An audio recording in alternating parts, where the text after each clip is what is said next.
Hello, welcome back to Blue Harvest Vintage Toys. Today's video is going to be all about these little fellas. The Bend-Ems. Yes, I know, before you turn off. I wasn't enamoured by them myself. Trust me. I went through the dark times, and I didn't even collect these. I'm just going to show you, I'm going to tell you about these. The story of the Bend-Ems. For the past 20 years, there haven't been a drought of new Star Wars toys. Before that, though, things were rough. Kenner's original action figure toy line ended up in 1985, as we know. The next several years, there wasn't much at all. Like I said, the dark times. Collectors grabbed whatever small dishes were available. They are small dishes, put it that way. Like those little metal figures that were sold as part of the Star Wars role-playing game, the Western games. Some of us even took to the classified sections in the sci-fi rags, searching for dealers to sell us increasingly ancient vintage toys. Yeah. Well, I went on the market. I got them on the second-hand market. For fans, there were desperate times. There certainly were. The retail world was largely forgotten Star Wars. We didn't. I was actually going to write a book back in 1990 because we heard. I can remember being in a nightclub talking to my friend about the news that George Lucas was doing a new trilogy, and that was 1990. So we knew back then. But it didn't push retailers to bring anything out apart from the Bend-Ems, which I'm talking about now. For fans, these were desperate times, as I say. The retail world was largely forgotten the Star Wars, which we sure didn't. To us, these movies and that universe were all relevant as ever. And there was nothing we wanted on our shelves more than Star Wars junk. Which brings me to today's topic, which, if you've not turned off already by now, many of you are likely to see the old Star Wars Bend-Em figures at one point or another. But unless you were a collector in the early 1990s, you couldn't possibly understand why they were so important. Made by Just Toys in 1993, arrival of Star Wars Bend-Ems seemed nothing short of miraculous. New Star Wars figures that were actually available in stores. It was such a drought, I tell you. Looking at them today, they're admittedly pale in comparison to the real action figures, which were naturally more detailed. In 1993, nobody cared. We were just so happy to see Star Wars logo in a toy store again. That is why I can't understand why. I know they've oversaturated the market at the moment, but it's just nice to see a Star Wars figure, anything Star Wars in the shops. That's why the last two times I've been to Asda, I've bought the vintage, the retro collection, a case of retro collection. Both times I've been to Asda. So I digress. Best of all, while some of the bendy figures usually amount to little more than goofy characters, caricatures, Just Toys poured the soul into these, and you could tie them into pretzel knots. Yes, but still passed for real action figures in a pinch. And especially in an era where no other Star Wars figures were being made. The line began with the only popular character represented, like Luke, Leia and Vader, but with success came growth, and it wasn't long before we had everyone from Bob Bib Fortuna to Admiral Akbar to choose from. Not counting variations, there are 20 different figures in the set. Now I'm just thinking, I got that one, and I was thinking it's a bit smaller than the rest of the figures, which it is, but the scale obviously wasn't quite right for some reason, and this is a variant with a silver leg apparently, so there you go. I've learned something new today, and I hope you have too. I cannot possibly overstate the warm fuzziness that came with walking into KB Toys. Obviously not. I'm reading from this article, KB Toys in America. I mean, we can just say Toys R Us, I think, here. I can't remember the first time I actually went in Toys R Us. It was early 90s, I think. I'm seeing one new Boba Fett figure for sale.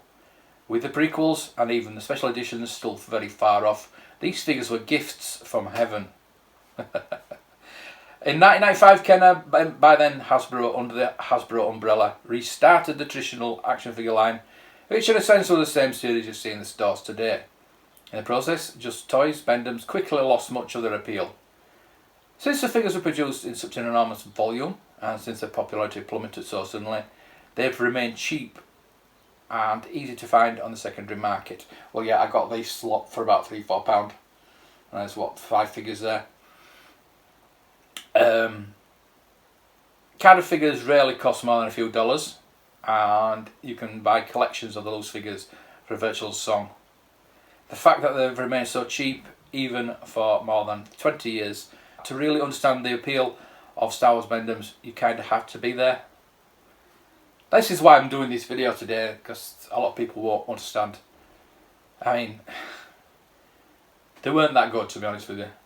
But again, they were in the stores, it was Star Wars in the stores, so that's why they are not notable.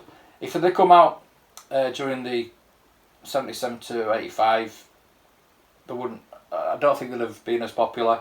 Or if they come out now, I don't think they'd be popular, to be honest with you. I mean, they haven't come out since, before or since. So there you go. It's a shame, really. They are. If you've got the full set, I mean, you're laughing really, especially if you've got them carded. I said they're not worth much, but they're nice to have. The Boba Fett is the most expensive one, and I've been trying to get that, but it's quite rare actually to get. It's worth noting that this article only captures the broad strokes. The facts that these new Star Wars figures was a hook, but hardcore collectors found more reasons to be excited about the line, from the inclusions on limited edition cards to scarcer variations of more common figures. For instance, lucky hunters may have found a rare silver leg 3PO amongst all the purely golden figures. There you go. He's a rare figure. Oh, hey. In effect, you could have collected all the figures 2 times over and still found reason to keep buying them. Thanks to variations as minor as which other figures are pictured in the card backs. Heck, fans even went wild for incorrect packaged figures. We've seen a lot of those. Like those that were accidentally carded upside down. That may sound silly, but it's a perfect tribute to being a Star Wars collector. You're never really done, you know that. So there you go. That is the story of Bend-Ems. I'm just going to go through these now. So there you go. This is the Luke Skywalker one.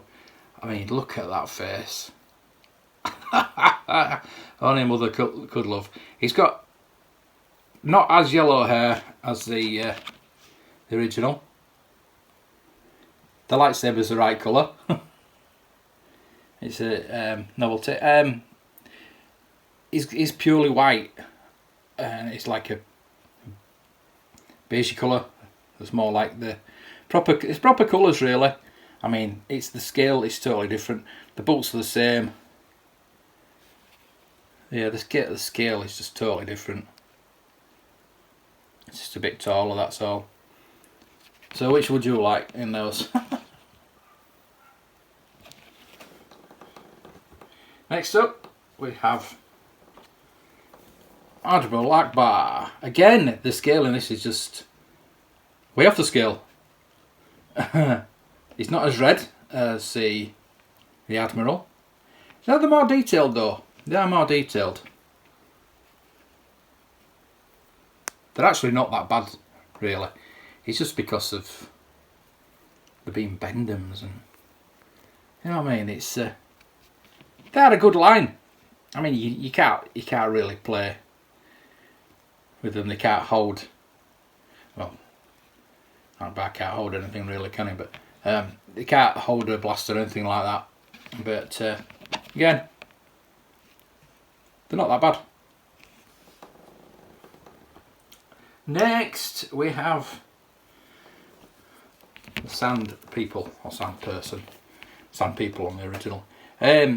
Different, I mean, again, more detailed. It's got the cross bandolier thing, where it's just got one.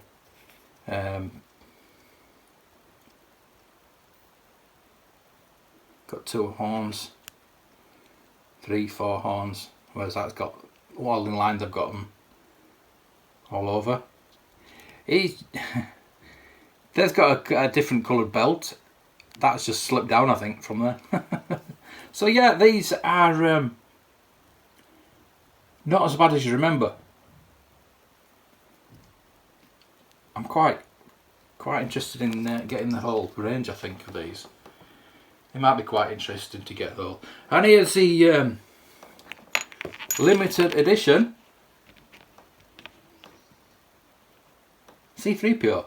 Now I'd still prefer that. I mean, I still prefer all the vintage line, but that is, the arms are longer. It's about the same scale. Yeah, same scale. They didn't reuse the moulds, which they probably couldn't get hold of anyway. I wonder if they could have just remolded these, but they didn't. They made new moulds. I mean, this is the first time we actually got the wiring correct. The body's not perfect, obviously. If we did get the silver leg though, I mean, this is not gold anymore. You can see a bit of gold there. It's I don't know if it's gone black in the sun, or maybe just needs a good clean. So yeah, I mean, even the back, it's got the wires in the back, which we never got till the part of the Force 2 line. It's very similar at the back. I mean, they obviously did use these as a guide. Plus, a lot of the photos they must have done, because the detailing is totally different. I'll just show you this one as well. I've not got this on a vintage figure yet, but I'll just show you that. It looks like Jesus in Rio, doesn't it? But you can see where all the wires were shoved in when this was moulded. But I mean, it's that nothing bends on it apart from the arms. Call them Bend-Ems, but nothing, just a solid lump of rubber. Solid, that is solid. So it's good. I mean, you could put it behind your Emperor figure. You could pass off as an extra Royal Guard, I suppose. So that's it for your Bend-Ems video today. I hope you enjoyed it, and hope you'll thumb this video, like, subscribe, share everything out. It really helps the channel. So thank you for watching. I really appreciate it. May the toys be with you.